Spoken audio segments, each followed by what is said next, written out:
ये सवाल बीजेपी की तरफ से पूछा जा रहा है। वो ये कह रहे हैं कि देखिए, आजादी का अमृत काल चल रहा है और ऐसे में अंग्रेजों के देश में जाकर भारत के बारे में कहना कि लोकतंत्र खतरे में है और भारत की छवि को डेंट करना कहां तक जायज है, वो भी तब जब आईएमएफ के चीफ कह रहे हैं कि देखिए भारत ग्रोइंग है। इटली के प्रधानमंत्री को वो कोट कर रहे हैं, वो कह रहे हैं कि देखिए ददिहाल हो या ननिहाल, दोनों तरफ मोदी मोदी चर्चा हो रही है और ब्रिटिश कंट्री में जाकर उनकी बुराई हो रही है। ये आरोप बीजेपी के हैं। देखिए, मुझे लगता है अगर ये आरोप ही केवल या जो वक्तव्य दूसरे लोगों ने दिए हैं वही उन्हीं पर केवल विश्वास कर लिया जाए तो बाकी सब तो डिस्कशन बंद कर देनी चाहिए। अगर वही सब ठीक है तो आज तक को इस मुद्दे पर डिस्कशन ही नहीं करानी चाहिए। देखिए, 40% कमीशन की कर्नाटक सरकार का अभी मतलब मुद्दा गर्म ही गर्म है, बिल्कुल ठंडी राख भी नहीं हुई है। तो स्वाभाविक है कि मुद्दों को कैसे भटकाया जाए। अगर विपक्षी दल का कोई नेता बड़ा कैम्ब्रिज में जाकर भाषण दे रहा है और बीजेपी के किसी लीडर्स को नहीं बुलाया जा रहा है, वहां पर 8-8 करोड़ रुपया कैश मिल रहा है, तो मुझे लगता है कि स्वाभाविक है कि बीजेपी इस तरह की प्रक्रिया देगी। लेकिन बीजेपी जरा एक बार गिरेबान में भी झांक कर देख ले। उनके विदेश मंत्री ने अभी कहा था कि हम लड़ नहीं सकते चाइना से क्योंकि वो बड़ी अर्थव्यवस्था है, लेकिन शायद हिंदुस्तान के किसी मीडिया ने उसके ऊपर डिबेट नहीं की और इसीलिए हमने कहा और राहुल गांधी जी ने कहा कि मीडिया पूरी तरह से कैप्चर्ड है और जो जुडिशरी है वो पूरी उसमें प्रभावित है। मुझे लगता है कि उन्होंने कोई भी वाक्य गलत नहीं कहा।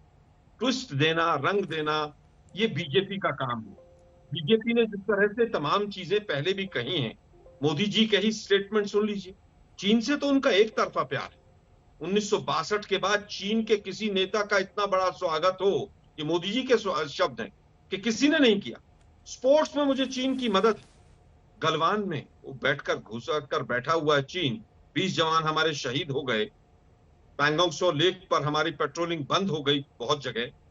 और जयशंकर जी कह रहे हैं बड़ी अर्थव्यवस्था है, हम छोटी अर्थव्यवस्था, इसलिए हम लड़ नहीं सकते। लाल आंखें दिखाकर और फिर लाल छतरी के नीचे जिनपिंग को घुमा रहे थे वो टेंट हाउस के लिए काम करा के। बड़नगर से भी रिलेशन था। तो चाइना से इनका एक तरफा प्यार है। ठीक है। हालांकि आलोक जी, आपने मीडिया से ही शुरुआत की। देखिए, हम सब ने आपको शांति सुना, आपने जितनी बातें कही आपको टोका नहीं गया और आपने चीन का जिक्र किया, तो मुझे राहुल जी के बयान की एक लाइन याद आ गई जहां पर कहा गया कि चीन को शांति पसंद देश हम कह सकते हैं, सरकार कॉपरेशन की तरह काम करती है। और ये बात मुझे तब याद आई जब आप गलवान का जिक्र कर रहे थे कि किस तरह से चीनी सैनिकों ने हमला किया, चीन लाल आंखें, तमाम चीजों का आप जिक्र कर रहे थे। तो क्या वाकई में शांति पसंद देश कहना जायज है, सही है? अगर आपको लगता है तो आपका अपना कॉल है, लेकिन ठीक है। मुझे तो नहीं, एक मिनट आप रुकिए ना जरा भाई जी। मोदी जी ने क्लीन चिट दिया, हमने नहीं दिया। नहीं, ये राहुल जी का स्टेटमेंट है सर, ये राहुल जी का स्टेटमेंट है सर। नहीं, मैंने नहीं कहा, मोदी जी ने कहा। मैं राहुल जी के स्टेटमेंट की बात कर रहा हूं। एम्बेसडर ने कहा, हमारे डिफेंस मिनिस्ट्री ने कहा, मैं राहुल जी के स्टेटमेंट को कोट कर रहा हूं मंत्री ने कहा, आलोक जी, कांग्रेस ने नहीं कहा है। आलोक जी, राहुल गांधी जी ने कैम्ब्रिज में जो कहा है, राहुल गांधी, वो मैं कोट कर रहा था। कर्नाटक के मुद्दे को कैसे भटकाया जाए, 24 घंटे नहीं हुए, इतना बड़ा मुद्दा मिला, ना खाऊंगा ना खाने दूंगा, और उससे भागकर खड़े हो गए। और राहुल गांधी जी की छवि को खराब करने में मीडिया का बहुत बड़ा योगदान रहा। नहीं, अब देखिए, आलू से सोना निकलेगा, एक मिनट भाई, आलू से सोना निकलेगा, ये तमाम चैनल्स ने चलाया राहुल गांधी की स्टेटमेंट। और इसी चैनल पर बैठकर मैंने 3-4 नेताओं को इस बात के लिए क्लियर किया है कि इससे पहले डिबेटों में कि ऐसा नहीं हुआ है। लेकिन अब आप मेरा सवाल नहीं, आलोक जी, अब आप आरोप लगाकर सवाल नहीं सुनेंगे सर, तो बात नहीं हो पाएगी सर। आपको मैंने पूरे 3-4 मिनट दिए, आपने अपनी पूरी बात रखी सर। मैंने बहुत ही शांति से कहा, राहुल जी बार बार कह रहे हैं कि सुनने की आदत डालिए। आपको मैंने सुना, मैं आपसे भी उम्मीद करता हूं सर। सुनने की आदत डाली है मीडिया वाले। मैंने आपको सुना शांति सर। मैंने सवाल पूछने के बाद आपको एक बार भी डिस्टर्ब नहीं किया सर। आपने 3 से 4 मिनट लगातार बोला, आपने मीडिया पर आरोप लगाए, आपने हम पर सवाल खड़े किए, मैं खामोशी सुनता रहा। लेकिन अब आप मुझे मेरे सवाल से नहीं रोकेंगे सर। देख लीजिए, ठीक है, पुराने मैं आपसे फिर एक सवाल पूछ रहा हूं। ठीक है, अब देखिए सुधांशु जी जुड़ गए हैं, मैं उनके पास जाऊं। आलोक जी, एक सवाल का जवाब दे दीजिए ताकि मैं अगले मेहमान के पास चला जाऊं। आपने कहा, मैं आपसे सिर्फ एक सवाल पूछ रहा हूं, आपने कहा चीन हम पर हमला करता है, गलवान पर हमला हुआ, बहुत सारी बातें, प्रधानमंत्री जी उस तरह से रिएक्ट नहीं कर पाए, बीजेपी सरकार रिएक्ट नहीं कर पाई। यह सवाल मैं सुधांशु जी से पूछूंगा।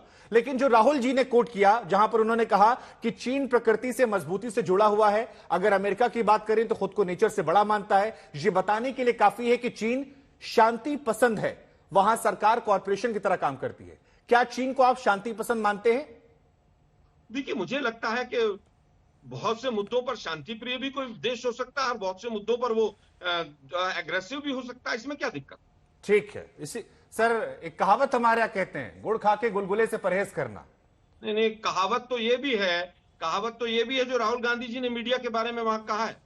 नहीं, कि मीडिया पूरी को तरह से सर आप तो लोग सब आरोप कैप्चर्ड हैं। लगाते हैं, जिसके पसंद की मैं बात हो कहता हूं, जाती है। पूरा मीडिया हिंदुस्तान का एक डिबेट नहीं कर पाया। अभी देश थोड़ी के देर में विदेश बीजेपी मंत्री भी ने शिकायत कहा करेगी कि सर चीन हमसे। बड़ी अर्थव्यवस्था है। ठीक है सर, अभी थोड़ी पूरे देर में हिंदुस्तान का मीडिया अभी एक थोड़ी देर डिबेट में नहीं कर बीजेपी भी पाया। शिकायत करेगी आप लोग हमसे। अपने आप हमारी को आदत है निष्पक्ष सर, कहते हैं। लेकिन सवाल पूछना काम है, पूछते रहते हैं।